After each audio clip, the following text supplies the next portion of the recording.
Hello, good morning. Sundays காலை வணக்கம். என்னடா இது டீ போடுற பாத்திரத்தில் தண்ணி மட்டும் கொதிக்க வச்சுட்டு இருக்கேன்னு பார்த்துட்டு இருக்கீங்களா? ஒரு ஹெல்த்தி ஹேபிட் அடாப்ட் ஆகலான்னு சொல்லிட்டு இந்த ஹெல்த்தி ஹேபிட் ஸ்டார்ட் பண்ணியிருக்கோம். காலையில் டீ குடிக்காத இந்த ட்ரிங்கை குடிக்கலான்ட்டு. இது என்ன பொடினா வெந்தயம், சீரகம், சோம்பு 3 வறுத்து பவுடர் பண்ணி வச்சுருக்கோம்.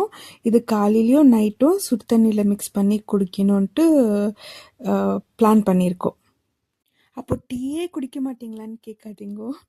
அப்புறமேட்டு ஆஃப்டர் பிரேக்ஃபாஸ்ட் ஒரு 11 இல்லை ஈவினிங் குடிக்காமல் இருக்க முடியாது, அப்போ ஈவினிங் குடிக்குவோம். இன்னைக்கு பிரேக்ஃபாஸ்ட் வந்துட்டு பெசரட்டு. கல்யாணம் ஆயிட்ட பிறகு மாமியார் வீட்டில் தான் இது ஃபஸ்ட்டு சாப்பிட்டேன் நான். அப்போ தான் I got introduce to this breakfast. இது பேர் பெசரட்டும். பச்சை பயிரை நைட்டே ஊற வச்சுட்டு மிக்சியில் அரைச்சிடணும். கூட பச்சை மிளகா, ஒரு துண்டு இஞ்சி சேர்த்து அரைக்கணும். தோசை கொஞ்சம் கிறிஸ்பியாக வரணுன்னா கொஞ்சம் அரிசி கூட சேர்த்து ஊற வச்சுக்கணும் நீங்கள் இந்த பச்சை பயிர் கூட. அதுக்கப்புறம் உப்பு, கொஞ்சம் சீரகம் போட்டு மிக்ஸ் பண்ணி வச்சிடணும். இங்கே ஹைதராபாத்தில் நீங்கள் வெளியே போயிட்டு பெசரட்டு வாங்கினீங்கன்னா ஆனியன் பெசரட்டான்னு கேட்குவாங்க, இல்லை உப்புமா பெசரட்டான்னு. இது கூட உள்ளே வந்துட்டு உப்புமா வச்சு கொடுக்குவாங்க. அதை நான் சாப்பிட்டதில்லை இது வரைக்கும். பட் ஆனியன் பெசரட்டுனா என்ன பண்ணுவாங்க, ஆனியனு, சீரகம், ஜிஞ்சர் சின்ன சின்ன பீஸாக கட் பண்ணிவிட்டு அது 3 மிக்ஸ் பண்ணி வச்சுருக்குவாங்க. ஸோ இந்த பெசரட்டு வந்துட்டு தோசை ஊற்றிட்டு அது உள்ளே வந்துட்டு ஆனியனு, சீரகம், அப்புறமேட்டு இஞ்சி பீசஸ் அது உள்ளே போட்டு கொடுக்குவாங்க. இது ஒரு ஹை ப்ரோட்டீன் ரெசிபினால வீக்லி ஒன்ஸாவது இந்த பிரேக்ஃபாஸ்ட் நான் செஞ்சிருவேன்.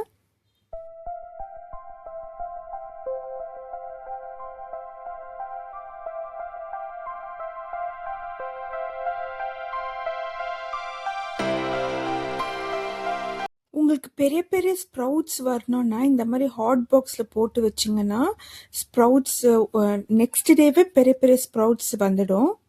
ஆல்ரெடி 11 ஆயிடுச்சு. சரி, லஞ்ச் ஸ்டார்ட் பண்ணிடலாம், ப்ரிப்ரேஷன் எல்லாம் ஸ்டார்ட் பண்ணிட்டேன். இன்னைக்கு என்ன பண்ணலான்னு யோசிக்கும் போதும் சிக்கன் தொன்னை பிரியாணி பண்ணலாம் கர்நாடகா ஸ்டைல்னு சொல்லி டிசைட் பண்ணேன். ஸோ நான் இப்போ என்னத்துக்கு சிரிச்சிட்டு இருக்கேன்னா, எங்கள் ஹஸ்பண்ட் சொல்லிட்டு இருக்காங்கோ, குங்ஃபு பாண்டா இஸ் கிளீனிங் புதினா அப்படின்னு சொல்லிட்டு இருக்காங்கோ. இந்த பிரியாணிக்கு மெயினாக நம்ம கொத்தமல்லி, புதினா, அப்புறம் கொஞ்சம் வெந்தயக்கீரை வாங்கிட்டு வர மறந்துட்டாங்கோ. ఏం కావాలరా? ఇంకా కనపడట్లేదు. ఏం కావాలి? ఏం కావాలి? ఏం కావాలి? இப்போ நாங்கள் வீடியோ கால் பேசிட்டு இருந்தது எங்கள் ஹஸ்பண்டோட தம்பி பையன்கிட்ட, என்னோட பிரதர்-இன்-லா பையன்கிட்ட பேசிட்டு இருந்தோம். எவ்ரி வீக்கெண்ட் கால் பண்ணிடுவோம் அந்த பாப்பா கிட்ட பேசுறதுக்கு. ஸோ நெக்ஸ்ட்டு சிக்கன் மேரினேட் பண்ணி வைக்கணும். இந்த ரெசிபிக்கு நம்ம கர்டு, உப்பு, மஞ்சத்தூள், கொஞ்சம் லெமன் ஜூஸ் எல்லாம் போட்டு மிக்ஸ் பண்ணி கொஞ்ச நேரம் வச்சிடணும், மேரினேட் பண்ணி வச்சிடணும். அப்புறம் அரிசி ஊற வச்சிடணும். நான் வந்துட்டு 1.5 கிளாஸ் அரிசி ஊற வச்சேன்.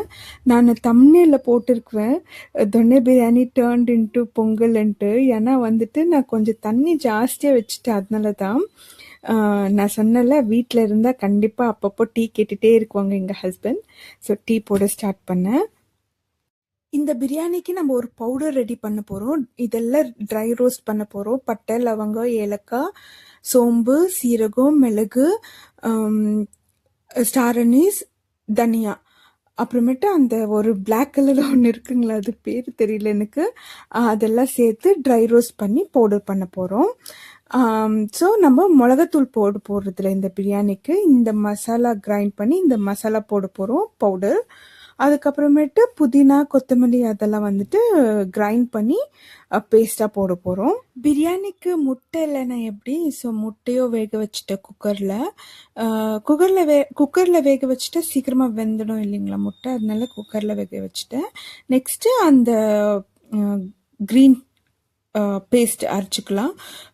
புதினா, கொத்தமல்லி, பச்சை மிளகா, இஞ்சி, பூண்டு, இது கூட கொஞ்சம் வெந்தயக்கீரையும் சேர்த்துக்கணும். நான் வந்துட்டு மறந்துட்டேன் வாங்கிட்டு வர்றதுக்கு. ஸோ ஓகே, கஸ்தூரி மேத்தி போட்டுக்கலான்னு சொல்லிட்டு இந்த மசாலா மட்டும் அரைச்சிக்கணும். இது பேஸ்ட் எடுத்து வச்சுக்கின்னு நெக்ஸ்ட்டு நம்ம என்ன பண்ண போறோம்னா, அந்த ட்ரை ரோஸ்ட் பண்ணி வச்சிருக்கோம்ல, அதுவும் பவுடர் பண்ணி வச்சுக்கணும்.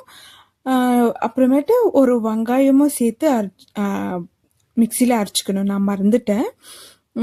ஸோ இதே வந்துட்டு உங்களுக்கு ஒரு கிரேவி மாரி வந்துடும். மிளகாத்தூளெல்லாம் நம்ம போட போறதில்ல. அதுக்கப்புறமேட்டு எண்ணெயில வந்துட்டு ஒரு வெங்காயம் அப்படி நம்ம தாளிக்க போகிறோம். தக்காளியும் ஒரு தக்காளி போதும். ஏன்னா நம்ம தயிர் போட்டிருக்கோம், லெமன் போட்டு மேரினேட் பண்ணி வச்சிருந்தால ஸோ நம்மளுக்கு ஒரு தக்காளி மட்டும் போதும்.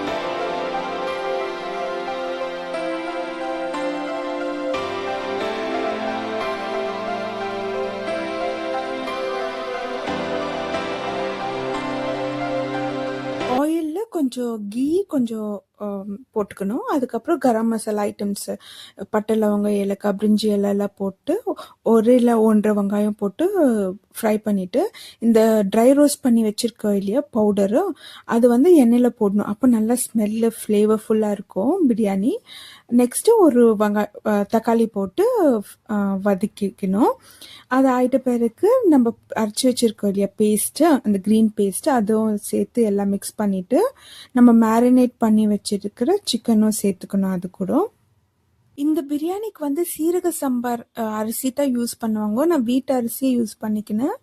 அப்புறம் வீட்டு அரிசி யூஸ் பண்ணதால நான் கொஞ்சம் தண்ணி ஜாஸ்தி வச்சுட்டேன். ஆனால் சீரக சம்பா ரைஸ் நீங்கள் யூஸ் பண்ணுறதா இருந்தால் 1க்கு 1.5. ஏன்னா நம்ம இந்த பேஸ்ட் எல்லாம் போடுறோம் இல்லையா, அதே கொஞ்சம் தண்ணியெல்லாம் விட்டுடும்.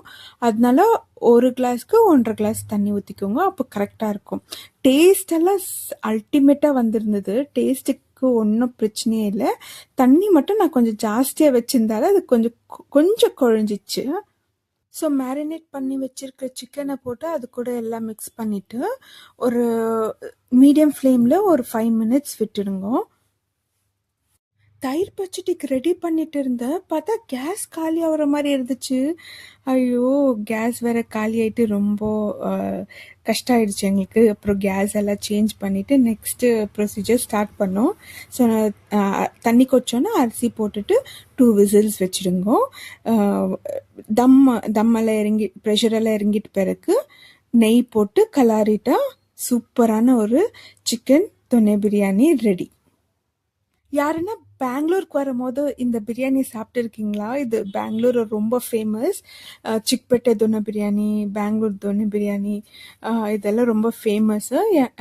இது வந்து பார்க்குறதுக்கு க்ரீனிஷ் அந்த கலரில் தான் இருக்கும். நாட்டி ஸ்டைலில் பிரியாணி சூப்பராக வரப்போகுதுன்ட்டு ஹாப்பினஸில் ஃபுல்லாக டான்ஸ் ஆடிட்டு இருக்கேன். அப்புறமேட்டா தெரிய வருது கொஞ்சம் சொதப்பிடுச்சுன்ட்டு. நான் என்ன பாட்டுக்கு டான்ஸ் ஆடிட்டு இருக்கேன்ட்டு நீங்கள் கமெண்ட் பண்ணுங்க. ஸோ டான்ஸ் எல்லாம் ஆடிட்டு 2 விசில்ஸ் வந்துச்சு. அதுக்கப்புறமேட்டு போய் பார்க்கலாம் எப்படி வருது பிரியாணின்ட்டு ஹாயாக டான்ஸ் ஆடிட்டு இருக்கேன். எங்களுக்கு சண்டேனாலே கிச்சன்லேயே போயிடும். காலையில் பிரேக்ஃபாஸ்ட், மத்தியானம் என்ன செய்யலான்ட்டு எதுனா ஒரு ரெசிபி ஏதோ ஒரு இன்டர்நெட்டில் பார்த்து வச்சுருக்கோம். அது ட்ரை பண்ணிவிட்டு சண்டே அப்படியே போயிடும். சாப்பிட்டுட்டு கொஞ்ச நேரம் தூங்கி ஏஞ்சிட்டு அப்படியே எங்களுக்கு சண்டே போயிடும் சீக்கிரமாகவே. கொஞ்சம் ஓவர் குக் ஆயிடுச்சு அவ்வளோதான். பட் டேஸ்ட் மாத்திரம் ரொம்ப நல்லா வந்திருந்துச்சு. ஃப்ளேவர் எல்லாம் பயங்கரமாக இருந்துச்சு. சிக்கனும் சாஃப்டாக டெண்டராக வெந்திருந்துச்சு. ஸோ நாங்கள் சாப்பிட்டுட்டு எங்கள் ஹஸ்பண்ட் என்ன சொல்லுவாரோன்ட்டு இருந்தது. ஆனால் சாப்பிட்டுட்டு நான் பேஜாராகக்கூடாதுன்ட்டு நல்லாயிருக்கு டேஸ்ட் நல்லாயிருக்கு, ஓவர் குக் ஆனால் ஏன்னா சொல்லிட்டு சாப்பிட்டுட்டு இருந்தாங்க. இப்படி தான் எங்களோட சண்டே போச்சு. Thank you so much for watching. Stay connected. Bye bye.